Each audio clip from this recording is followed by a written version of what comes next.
Hey, man. Good to see you, buddy. Good What's to see going you. on? We're here, man. You are here. Everything's going wild. How is your site going?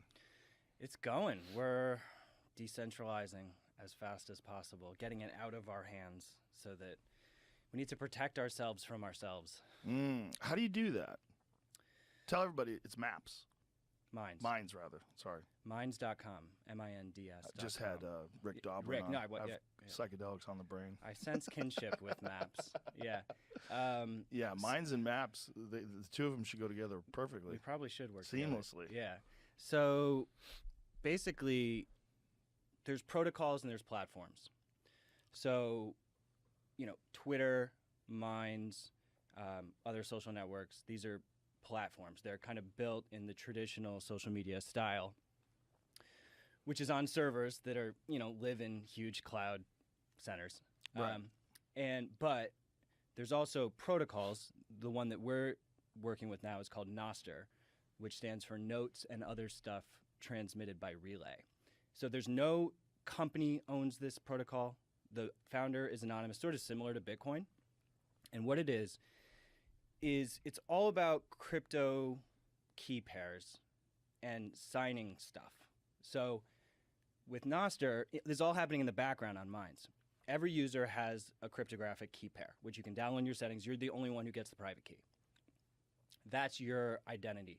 Your content, your followers, all that is tied to your identity. So when you post something, when you follow somebody, that is creating a signature on this decentralized network of relay nodes. So we run a relay. Thousands of other people run relays. Snowden's on Nostr now. It's like getting serious endorsement. And it's because it doesn't have a company, because companies are choke points that can, we saw what happened with Napster, for instance. What happened with Napster? Napster just got rocked by the music industry and they basically died. I mean, they still sort of exist, but they pretty much got taken down because there was that entity to go after.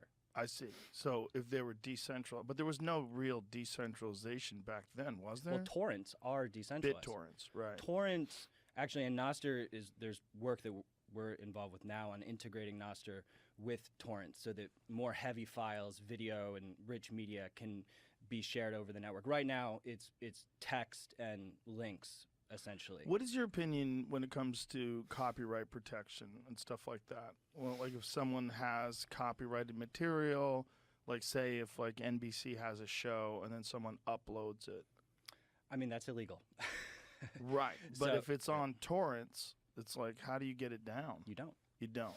You don't. So it's just, even though it's illegal. Yeah, I mean, and no that's why, so we have moderation. I mean, if a copyrighted video gets reported on Minds, then, we will take it down from our interface. But it still exists on the decentralized network. So you really can't stop people from sharing it? No. No. No. So, I think I kind of have a nuanced view on copyright. Like, I think that people's work should be protected and, not stolen and monetized. But at the same time, it's just like the nature of information is not compatible with copyright, really. Right. Just because information wants to do what it wants to do. That's one of the weirder things about what's happening with the internet is that essentially as time goes on, it becomes more and more difficult to control what's just ones and zeros.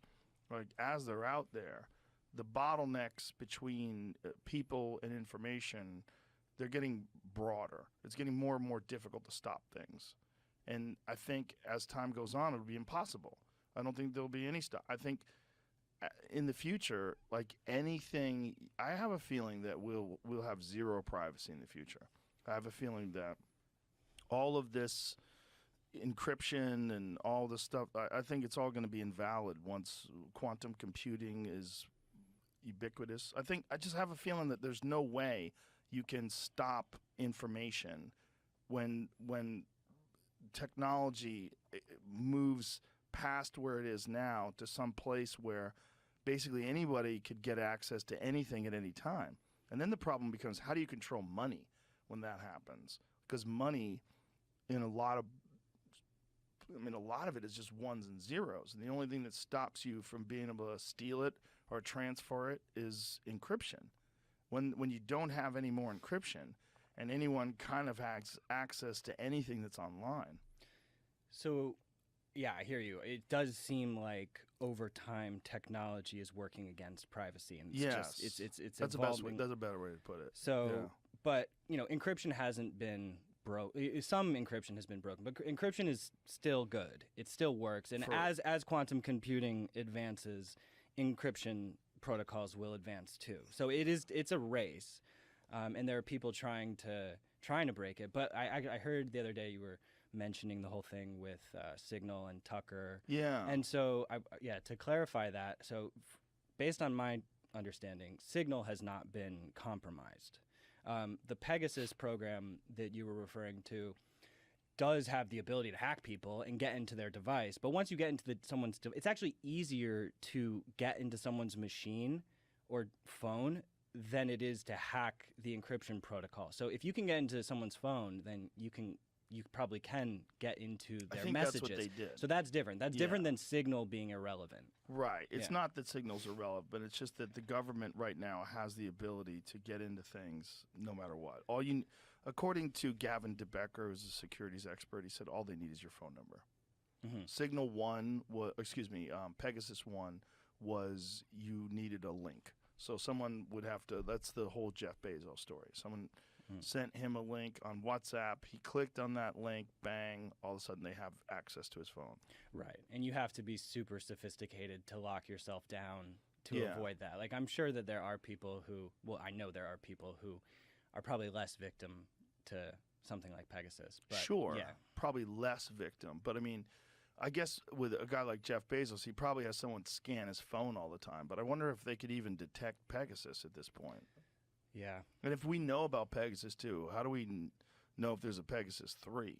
Like, whatever sort of workarounds they've found, I'm sure we're not going to be privy to it until it's too late. Yeah, I mean, the layers of surveillance kind of keep zooming out. Mm-hmm. And, I think this whole intelligence world is getting out of control. I mean, because you've got artificial intelligence, we have what we know is the state of human intelligence.